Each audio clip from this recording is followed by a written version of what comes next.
इतने बड़े पैमाने पर स्टूडेंट की संख्या काफी ज्यादा थी, तो एक 12वीं पे क्यों शुरू करते? हम 9वीं पे शुरू करते, 11वीं पे शुरू करते, प्रैक्टिकल वहां पहले एक बार चेक कर लेते, फिर हम लोग पायलट प्रोजेक्ट शुरू करते, फिर आगे बढ़ते। इतनी जल्दीबाजी क्यों? ये एक सही तरीका हो सकता था?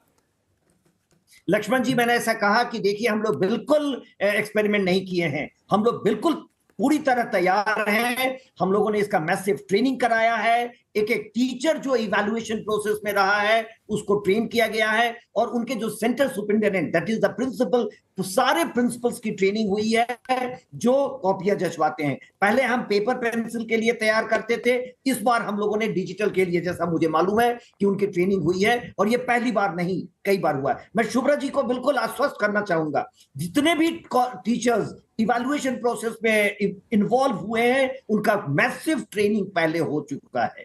इसीलिए मैं जोर दे के बारी बारी से कह रहा हूं नहीं, लेकिन अगर प्रोफेसर सीबी शर्मा सर, उसमें दोष नहीं है। सीबीएसई की तैयारी पूरी थी। सीबीएसई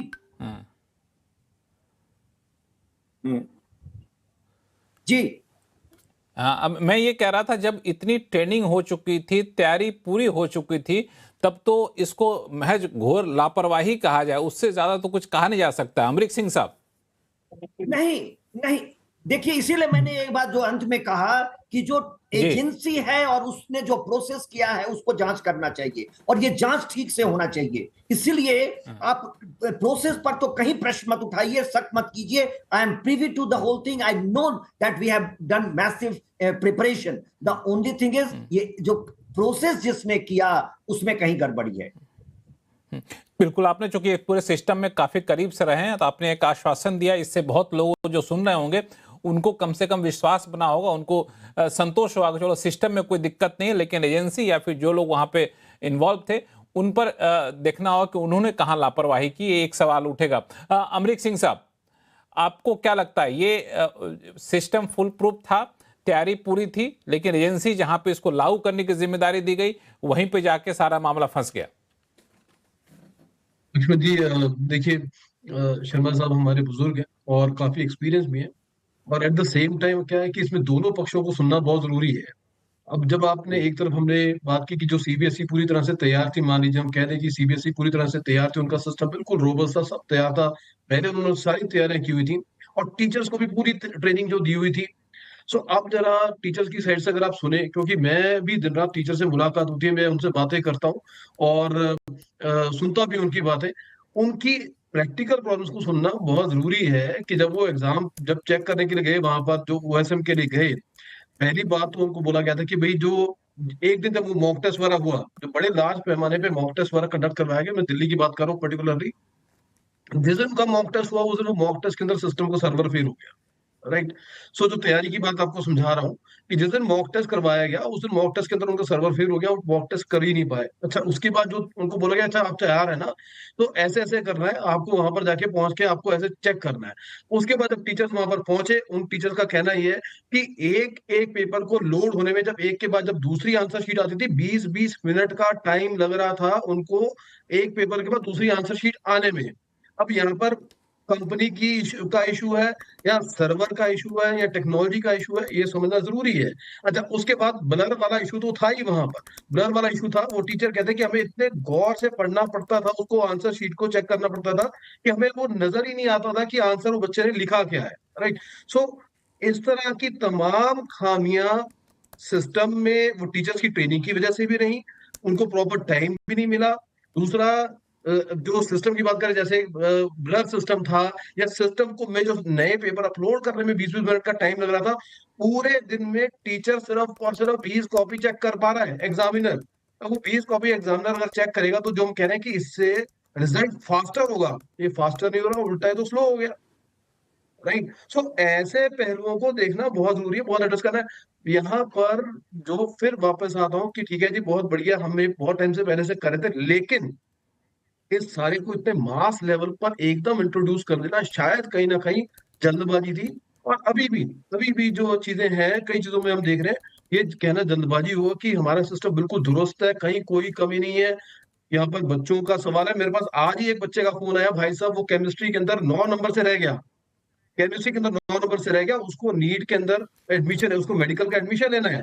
अब केमिस्ट्री उसका क्लियर नहीं है, नीट का वो तो शुक्र है कि नीट वाला आगे चला गया फॉर्चुनेटली और अनफॉर्चुनेटली। और वो बच्चे का जब टेस्ट होगा केमिस्ट्री का, उससे रीवैल्यूएशन भी भरा होता है, रीवैल्यूएशन में वो पास हो जाए, निकल जाए, ऊपर वाला करे ऐसा हो जाए।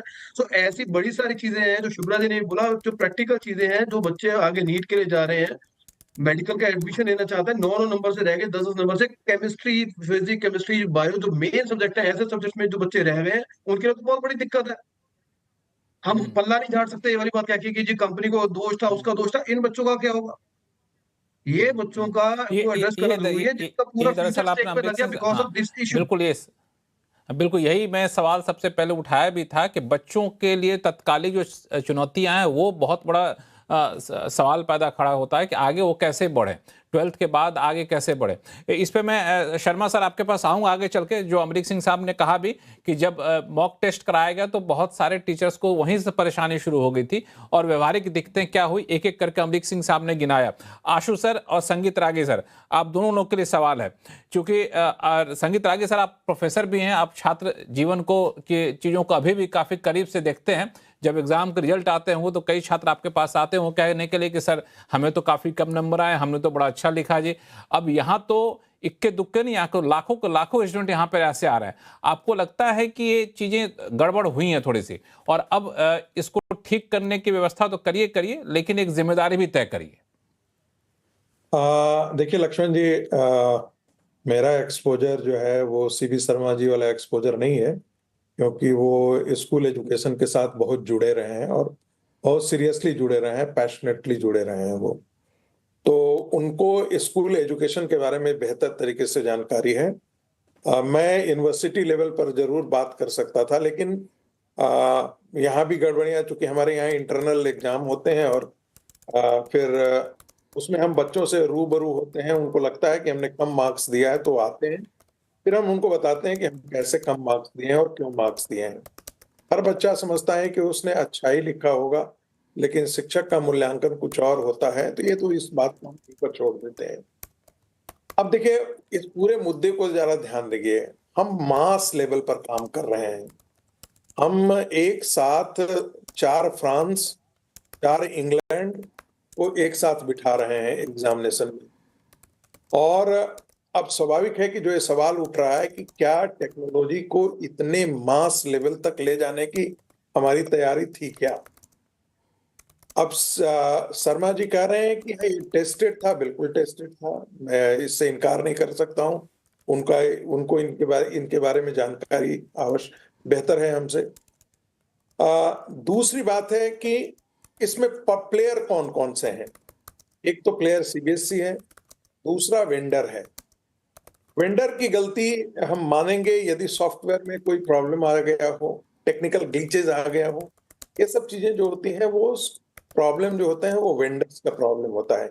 यदि इस लेवल पर प्रॉब्लम हुआ है तो फिर वेंडर को पे कॉलर पकड़ा जा सकता है। दूसरी बात, जो वेंडर को डिसाइड करना है वो किसने किया? वो तो आपको सीबीएसई ने किया।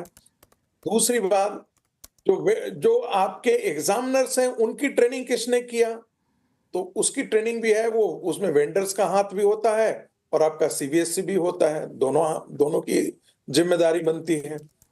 जब तक आप मास लेवल पर शिक्षकों को आप ट्रेन नहीं करते हैं, और ट्रेनिंग का मतलब ये नहीं होता है कि 15 दिन का एक वर्कशॉप चला दें तो उसके बाद वो समझ लीजिए कि वो ट्रेन हो ही जाएंगे। वो हम बहुत देखे हैं कि अभी भी विश्वविद्यालय के शिक्षक जो हैं वो मेल एक्सेस करना जानते हैं और मेल पर रिप्लाई करना जानते हैं, उसके बाद उनको जानकारी नहीं होती है।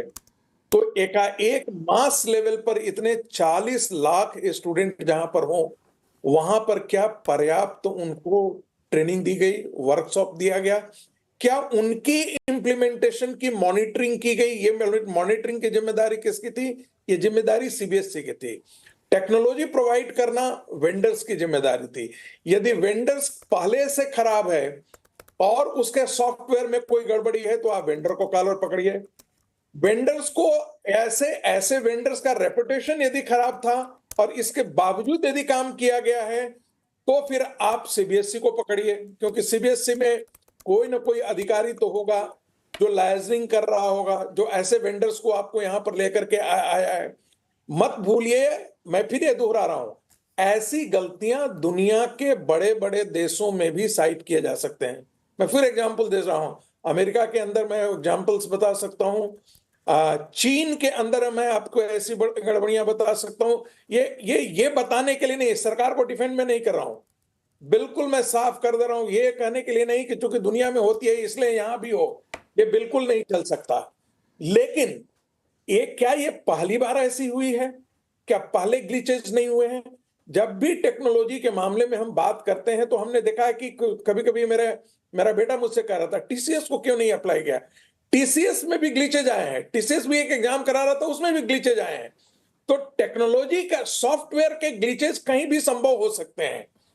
लेकिन यदि वेंडर्स के पास उतनी क्षमता नहीं थी तो किसने जाकर के इस वेंडर को अपॉइंट किया? आप जब तक आप दो इज है, एक तो मिनिस्ट्री ऑफ हायर एजुकेशन के अंदर हो सकते हैं कि बड़े अधिकारी इसमें शामिल हो, मैं खुल करके बोल रहा हूं, किसी को बचाने की जरूरत नहीं है, या फिर जो है वो सीबीएसई के अंदर लोग हों, या फिर दोनों के हो सकते हैं। कहीं ना कहीं तो ऐसी है जिसके कारण ये चीजें हुई हैं। और मैं इस बात से सहमत हूं, कुछ भी गड़बड़ी होती है तो आपके इंटेंट पर भी सवाल होता है और आपके कॉम्पिटेंस पर भी सवाल होता है, दोनों सवालों के घेरे में आ जाते हैं। इसलिए जितनी जल्दी इसका निदान होगा, ये सरकार के लिए, मैं तो बार बार कहता हूं, नरेंद्र मोदी की सारी की गई करी धरी कमाई ऐसे ऐसे छोटे छोटे गलतियों से जो है वो सब का सब इधर का उधर बिखर जाता है। सरकार की प्रतिष्ठा और यश को यह कालिक पोत देता है। इसलिए भी ये आवश्यक है कि इसको बहुत गंभीरता से लिया जाए और इसमें जो भी खामियां हो उसको दुरुस्त किया जाए, और जो लोग इसके जिम्मेदार हैं उनको अकाउंटेबल तो जरूर बनाया जाना चाहिए। बिल्कुल, यही मेरा भी कहना है कि जो लोग अकाउंटेबल हैं उनको जिम्मेदार बनाइए ताकि आगे चलकर ऐसी कोई गलती ना हो। और जहां तक एजेंसी के चयन की बात रही, टेंडर की बात हुई, तो आपने देखा किस तरह से चीज़ों निकल कर सामने आ रही हैं कि 4-4 बार टेंडर की शर्तें बदली गई हैं, टर्नओवर की लिमिट कम की गई, वो कंपनी जो पहले किसी और नाम से ब्लैक लिस्टेड थी उसको वहाँ पर दिया गया। जब इतने बड़े पैमाने पर हम कोई किसी को कॉन्ट्रैक्ट देने जा रहे हैं तो उसका ड्यू डिलिजेंस तो करना बनता ही बनता है। हम लोग तो बिजनेस चैनल वाले हैं, हम लोग देखते हैं छोटी छोटी सी कंपनियां हैं जिसमें टेंडर निकाला जाता है, देखा जाता है कौन आ रहा है, उसका इतिहास क्या है, भूगोल क्या है, बहुत सारी चीजें देखी जाती है। इतने बड़े पैमाने पर किया गया और तब भी अगर इतना ड्यू डिलिजेंस नहीं किया गया। लक्ष्मण जी, एक लाइन मेरे मुंह से निकल गया था, हायर एजुकेशन के ऑफिशियल्स, स्कूल एजुकेशन के ऑफिशियल्स, इसको मैं करेक्ट कर दूं कि स्कूल एजुकेशन को कर रहा होगा, उनके अधिकारियों की भी ये जिम्मेदारी बनती थी कि इन सारी चीजों को वो देखें।